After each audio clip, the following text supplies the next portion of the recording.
For this section of Notes 13, we're going to build on our discussion of hypothesis tests by talking about confidence intervals for proportions, and then we will also look at how we might do the code for these in SAS. So just like we saw with test statistics, there's sort of a general format for a confidence interval. And that general format is we take the estimate of the parameter that we're interested in, plus or minus some sort of critical value, times our standard error for that estimate. So again, if we want to know the population mean, we estimate it with the sample mean. Our critical value is a t star because the sampling distribution is a t distribution. And then we have some formula telling us how much our sample means would vary from sample to sample. In the case of a question about a population proportion, our best estimate of that population proportion is the sample proportion. Our sampling distribution is a z or standard normal distribution, so we'll use what we call z star. And our standard error is this number here, which tells us about how much we think our sample proportions would vary from sample to sample. And this formula here will give us a 1 minus alpha times 100% confidence interval for the population proportion p. So if I want a 95% confidence interval, alpha is 0.05. I would get z star 0.975 when I calculate this thing. And so that would be a 1 minus alpha is 0.95, so 95% confidence. So how do I get a z star value? Again, very similar to what we saw for questions about means. I'm going to go to StatKey. I'm going to click on normal in the theoretical distributions row. I'll choose two-tail because I'm doing a confidence interval. And then I can just make the area in the center of the picture look like whatever it is that I want for my confidence interval. All right, so let me do that right now just to show you. I'll click on normal. I'll click on two-tail. And right away, if I was going to make a 95% confidence interval, I would use 1.96 for my z star value. If I wanted a 90% confidence interval, I would use 1.645 because now I've got 90% unshaded in the middle. And if I wanted a 99% confidence interval, I would use 2.576. All right, so I'll just change this number in the middle to whatever level of confidence I want, and then I'll look down here to see what value I should have for z star. And notice I'm just pointing out this positive version. There's also a negative 2.576. And the only reason I'm focusing on the positive one is because my formula here is going to have plus and minus whatever number this is. So regardless of whether I use positive or negative, I'll get both of them when I calculate this thing with the positive and negative version. And so it's easier just to stick with the positive version for that. So let's consider a confidence interval for the population proportion of cane toads that are female. All right, so here's what I want. I'm going to make a 95% confidence interval for the proportion of cane toads that are female. And I'm going to use my example, which was that I had 13 out of the 30 were female. But you could do this for whichever sample that you had and see how your answers differ from mine. All right, so if this is my sample here, then I'm going to take my sample proportion, which was 0.433, all right, and I'm going to do plus or minus z star times the standard error rate here. So if I do that, I could find the critical value that I would need for a 95% confidence interval. And let me go back to StatKey, and I'll change this to 0.95.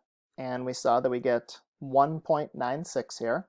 All right, so let me put in 1.96 times, I don't really have a good way to type this out in my format that I'm using right now, but if you put in 0.433 for p hat, and then for this p hat, and you divide by 30 for our sample size, you should get, let me see, it would be around 0.0905.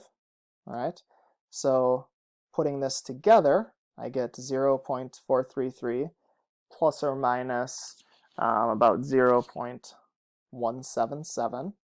All right. And so now what I'm going to want to do is I'll take 0.433 minus that number, and I get around 0.256. And I could take 0.433 plus that number, and I get 0.61. And so this is my 95% confidence interval that I think the population proportion of cane toads that are female falls inside.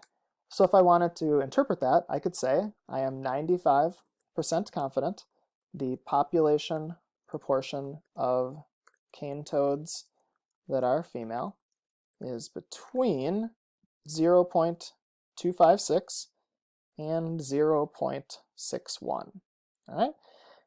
And that's one way that I could interpret my interval. But sometimes it's a little difficult for people to think in terms of like the population proportion. And so sometimes I like to convert these to percentages. A proportion of 0.61 is the same as a 61%. So maybe I could even reword this and say, I am 95% confident that between 25.6% and 61% of the cane toads in the population are female. And remember that I said that the actual population proportion was 0.375 or 37.5%. And so it looks like my sample proportion actually did lead me to a confidence interval that contained that population proportion.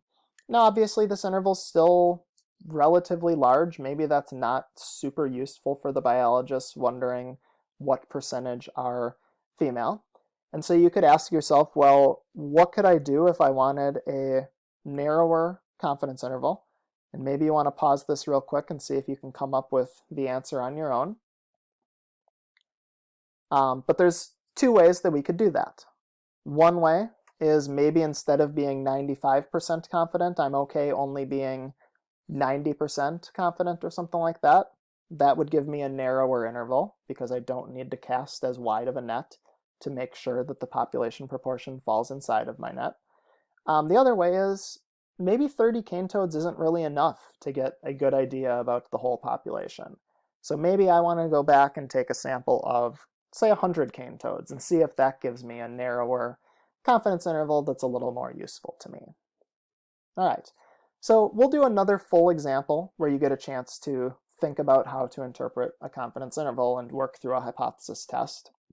But before we get to that, I want to show you something that's a little bit different about qualitative data. With quantitative data, we've always really had, especially if we had the data in SAS, like a list of all of the values from every person or object in our sample.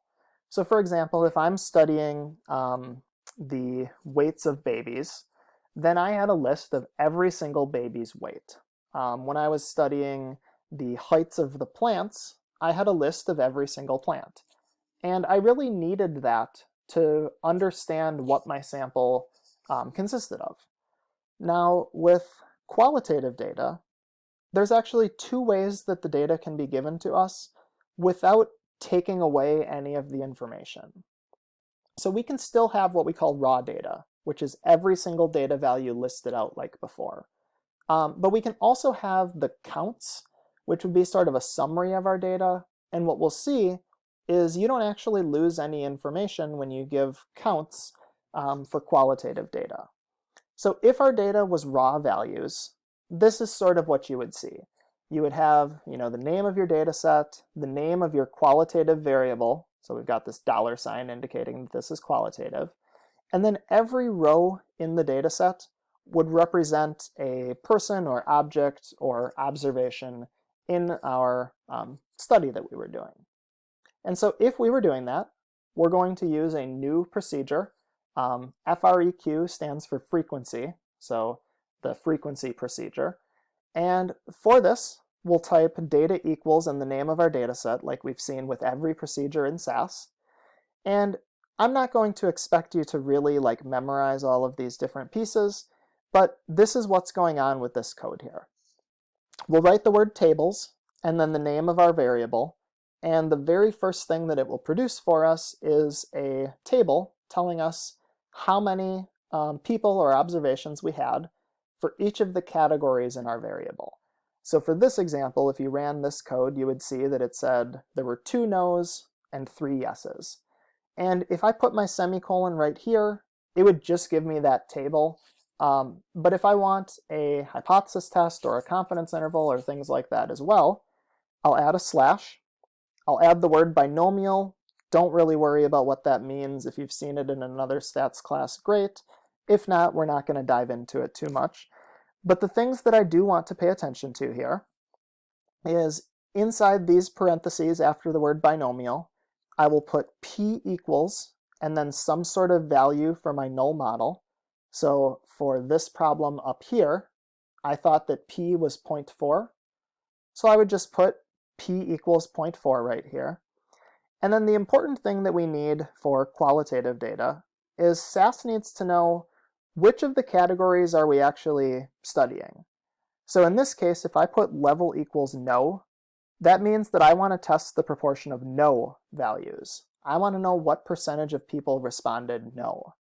If I wanted to know what percentage responded yes, I would put level equals yes. So if I go back up to my cane toad data, let's say that I had written out whether each cane toad was female or male, then I would need something here that said level equals female, so that SAS knew that that's the one that I was interested in. And we put whatever that is inside quotes here. And then we've seen alpha before. We can use this to decide what level of confidence we want. And this plots equals FREQ plot will just give you a graph, which is kind of nice to look at along with your data. So this is more similar to what we've seen before. We can also have data provided as counts.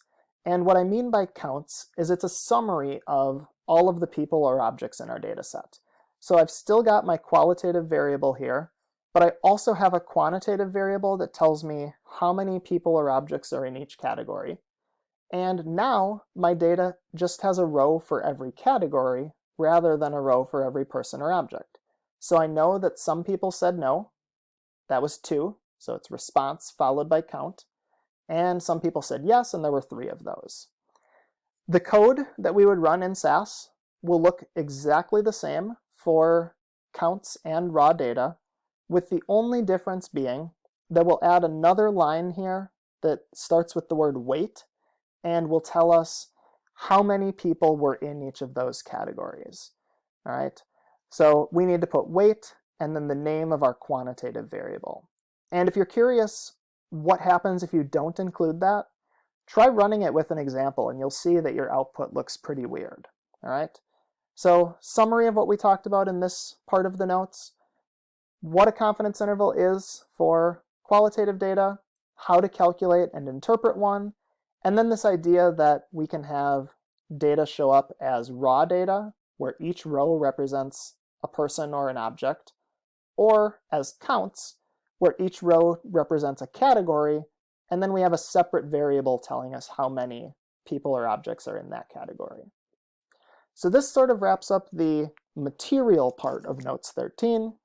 We've got one example left that we'll work through to get a little extra practice doing problems related to this.